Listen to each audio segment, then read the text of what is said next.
참 예수님, 말씀을 먹으라 가족 여러분 안녕하십니까? 오늘은 지극히 거룩하신 그리스도의 성체 성혈 대축일입니다. 매일 미사를 통하여 주님의 성체를 받아 모심으로써 우리는 점점 예수님을 닮은 존재가 되어갑니다. 오늘도 우리에게 당신을 먹으라고 또 피를 마시라고 주시는 그 생명의 주님을 만날 수 있는 그런 시간이 되었으면 좋겠습니다. 오늘 말씀의 여정 시작하면서 잠시 침묵하고 말씀 봉독하도록 하겠습니다. 성부와 성자와 성령의 이름으로 아멘. 은총이 가득하신 마리아님 기뻐하소서. 주님께서 함께 계시니 여인 중에 복되시며 태중의 아들 예수님 또한 복되시나이다. 천주의 성모 마리아님 이제와 저희 죽을 때에 저희 죄인을 위하여 빌어주소서. 아멘. 요한이 전한 거룩한 복음입니다. 그때에 예수님께서 유다인들에게 말씀하셨다. 나는 하늘에서 내려온 살아있는 빵이다. 누구든지 이 빵을 먹으면 영원히 살 것이다. 내가 줄 빵은 세상에 생명을 주는 나의 살이다. 그러자 저 사람이 어떻게 자기 살을 우리에게 먹으라고 줄 수 있단 말인가 하며 유다인들 사이에 말다툼이 벌어졌다. 예수님께서 그들에게 이르셨다. 내가 진실로 진실로 너희에게 말한다. 너희가 사람의 아들의 살을 먹지 않고 그의 피를 마시지 않으면 너희는 생명을 얻지 못한다. 그러나 내 살을 먹고 내 피를 마시는 사람은 영원한 생명을 얻고 나도 마지막 날에 그를 다시 살릴 것이다. 내 살은 참된 양식이고 내 피는 참된 음료다. 내 살을 먹고 내 피를 마시는 사람은 내 안에 머무르고 나도 그 사람 안에 머무른다. 살아계신 아버지께서 나를 보내셨고 내가 아버지로 말미암아 사는 것과 같이 나를 먹는 사람도 나로 말미암아 살 것이다. 이것이 하늘에서 내려온 빵이다. 너희 조상들이 먹고도 죽은 것과는 달리 이 빵을 먹는 사람은 영원히 살 것이다. 성부와 성자와 성령의 이름으로 아멘. 오늘 복음은 요한복음 6장에 해당되는데 6장이 시작되면서 광야에서 빵을 배불리 먹었던 군중들이 예수님을 왕으로 삼으려고 했습니다. 예수님께서는 그러한 그들의 마음을 아시고 산으로 물러가셨지요. 이어지는 본문에서는 가파르나움으로 가셨는데 군중들이 그곳까지 쫓아오게 됩니다. 군중들은 썩어 없어질 그 빵을 먹고 그것을 영원히 먹고 싶어하는 그 모습을 드러내고 있고 유다인들은 예수님의 출신을 운운하면서 자기가 어떻게 하늘에서 내려왔냐라고 하면서 투덜거리는 모습이 소개되고 있습니다. 이제 이런 내용에 이어서 오늘 복음이 소개되고 있는데요. 투덜거림과 또 군중들의 외침, 이러한 상황에서 예수님께서 유다인들을 향하여 말씀하고 계시는 내용이 소개됩니다. 오늘 복음의 뒷부분에서는 알아듣기 힘든 이 예수님의 말씀 때문에 제자들 가운데서도 이탈자가 생겨나기 시작했다는 것, 그 가운데에서 베드로의 그 유명한 고백이 소개됩니다. 주님, 저희가 주님을 두고 누구에게 가겠습니까? 주님께 영원한 생명의 말씀이 있습니다. 라고 고백하는 내용이지요. 그러한 내용 전체 안에서 오늘 본문이 위치한다는 것을 기억하면서 본문 속으로 들어가 보도록 하죠. 오늘 본문은 유다인들에게 하시는 말씀인데 말씀이 길어집니다. 담화식 구성이라고 하지요. 오늘 본문에서 조금 주목해 볼 것은 구조입니다. 누군가가 말을 할 때 중요한 것은 첫 번째 말을 해놓고 또 중간에 뭐 이런저런 얘기하다가 마지막에 또 말을 하게 되는데 이것을 수미상관 구조라고 이야기합니다. 나는 하늘에서 내려온 빵이다. 영원한 생명을 준다. 이것이 처음과 끝에서 강조되고 있다는 것 기억하셨으면 좋겠고요. 두 번째로는 유다인들을 향해서 하시는 말씀입니다. 그런데 예수님은 유다인들을 향해서 말하면서 더 나아가서 제자들만이 아니라 또 유다인들만이 아니라 이제 당신의 말씀을 듣게 될 모든 사람들을 초대하고 계시다는 것, 이것을 조금은 기억할 필요가 있겠습니다. 그리고 세 번째로 주목할 것은 반복적인 단어입니다. 오늘 본문에서 보면 살아있는, 영원한 생명, 먹다, 마시다, 살다, 머무르다 이런 단어들이 있는데 이건 요한복음 전체에서 자주 반복되게 됩니다. 이러한 세 가지의 사항을 참고하면서 오늘 복음을 읽도록 합시다. 예수님께서 나는 하늘에서 내려온 살아있는 빵이다 라고 하십니다. 요한복음을 읽으면서 자주 반복적으로 듣게 되는 것이죠. 나는 뭐뭐다. 나는 참 포도나무다. 나는 길이다, 진리다, 생명이다. 그 가운데 오늘은 살아있는 빵이다 라면서 예수님께서 당신 자신을 그렇게 계시하는 모습이 소개되고 있습니다. 내가 줄 빵, 이러한 표현을 보면 이제 십자가의 그런 예고를 하고 계시는 모습을 우리가 상상해 볼 수 있습니다. 결국 우리를 살리는 그 생명이 십자가의 희생과 연결되어 있다는 것을 생각해 보아야 할 것 같고, 이어서 세상에 생명을 주는 빵이다라는 표현 기억해 볼 필요가 있습니다. 요한복음에서 세상은 이중적인 의미가 있어요. 예수님이 오셨지만 알아보지 못하고 받아들이지 못하는 그러한 이들이 살고 있는 곳.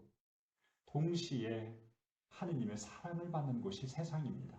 52절에 보면 사람들의 반응이 소개되지요. 어떻게 자기 살을 우리에게 먹으라고 줄 수 있단 말인가? 실제로 그리스도교의 초기 시대에 사람들은 저기를 식인종들의 종교라고 이야기했죠. 예수님의 살과 피를 먹고 마신다. 예수님의 말씀에 대한 몰이해가 이 당시뿐만 아니라 지금도 마찬가지로 그렇게 이어지고 있다는 것을 우리는 기억해야 하고, 그 속에서 우리가 예수님의 몸과 피를 받아 모시면서 과연 우리는 무엇이라고 고백하고 있는지도 한번 생각해 볼 일입니다. 53절에서 사람의 아들의 살을 먹지 않고 그의 피를 마시지 않으면 너희는 생명을 얻지 못한다. 이제 단순한 빵이 아니라 살과 피라는 구체적인 당신의 몸을 지적하고 계신 것이죠. 54절에서 55절은 오늘 본문이 우리에게 전하고자 하는 가장 강력한 메시지가 소개되는 것 같습니다. 내 살을 먹고 내 피를 마시는 사람은 영원한 생명을 얻고 나도 마지막 날에 그를 다시 살릴 것이다. 여기서 우리가 주의 깊게 살펴보아야 하는 것은 아무 살이나 피가 우리에게 영원한 생명을 주는 것이 아니라는 것. 예수님의 살과 피만이 영원한 생명을 줄 수 있다는 것이고, 그분의 살과 피는 단순한 세상에서의 어떤 도움이 아니라 영원과 연결되는 것이라는 것을 기억해야 합니다. 영성체 후에 이 구절을 반복적으로 따라하시면서 기도해 보는 것은 어떨까 추천해 봅니다. 굉장히 좋은 기도가 될 수 있을 것 같습니다.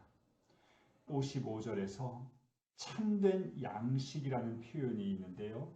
나는 참 포도나무요 라는 표현에서 우리가 알고 있듯이 그냥 양식이 아니라 참된 양식이라는 것, 일반 양식과 구분되는 양식이라는 것을 우리에게 강조하고 있습니다. 이어서 56절에서는 내 살을 먹고 내 피를 마시는 사람은 내 안에 머무르고 나도 그 사람 안에 머무른다. 요한복음을 읽으면서 자주 듣게 되는 단어 가운데 하나는 머무르다입니다. 요한복음이 강조하는 이 머무르다는 일시적인 체류를 이야기하는 것이 아닙니다. 잠시 어딘가에 멈추어 서는 것, 내 살을 먹고 내 피를 마시면 잠시 내가 거기에 머무를게, 이것이 아닙니다. 이것은 주님의 약속입니다. 그분께서 영원히 우리 안에 머무르신다는 것, 그걸 강조하는 것이 바로 머무르다는 단어의 본뜻인 것이죠. 이어서 57절에서는 살아계신 아버지께서 나를 보내셨고 내가 아버지로 말미암아 사는 것과 같이 나를 먹는 사람도 나로 말미암아 살 것이라고 하십니다. 여기서 또한 말미암다라는 단어가 사용되지요.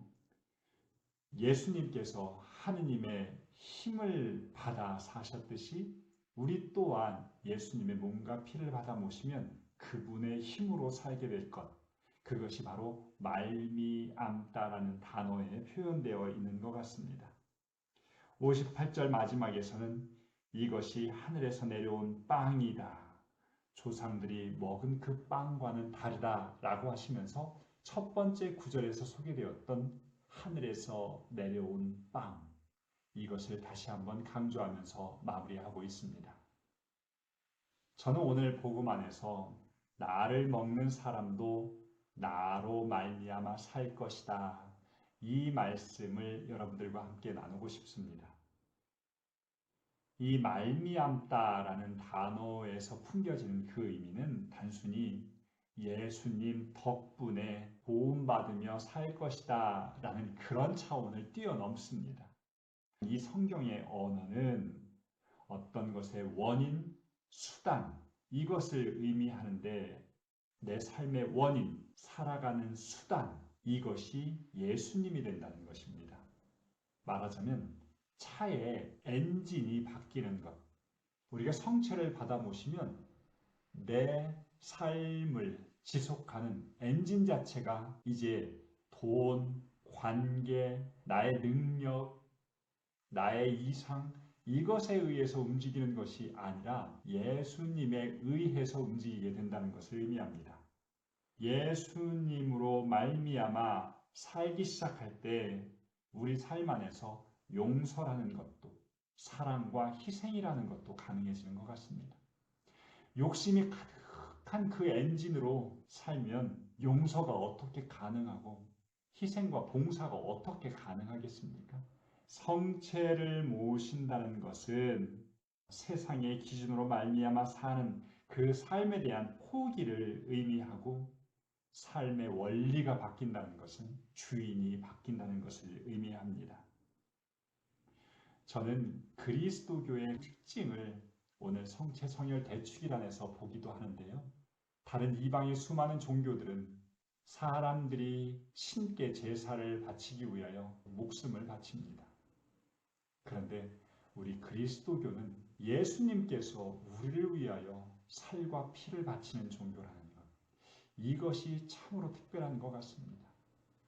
이 성체를 받아 모시는 우리에게도 나를 누군가에게 줌으로써 채워지는 삶, 누군가에게 빵이 되어주는 그런 삶이 가능해질 수 있을 것 같습니다. 성체 성혈은 단순히 저 세상에서의 영원한 생명만을 기약하는 것이 아닙니다. 오늘을 살아가면서도 힘겨움에 빠져있는 이들에게 새로운 힘을 주시고 부정성으로 가득 찬 이들에게 또 죄로 물든 이들에게 다시 한번 새롭게 시작할 수 있는 그러한 시간을 허락하십니다. 이 성체성혈 대축일 여러분 모두가 주님의 엔진으로 새롭게 장착하고 세상으로 나아가 힘차게 살았으면 좋겠습니다. 마침 기도는 오늘 성경의 54절 이 말씀을 함께 읽도록 하겠습니다. 성부와 성자와 성령의 이름으로 아멘. 내 살을 먹고 내 피를 마시는 사람은 영원한 생명을 얻고 나도 마지막 날에 그를 다시 살릴 것이다. 성부와 성자와 성령의 이름으로 아멘. 감사합니다.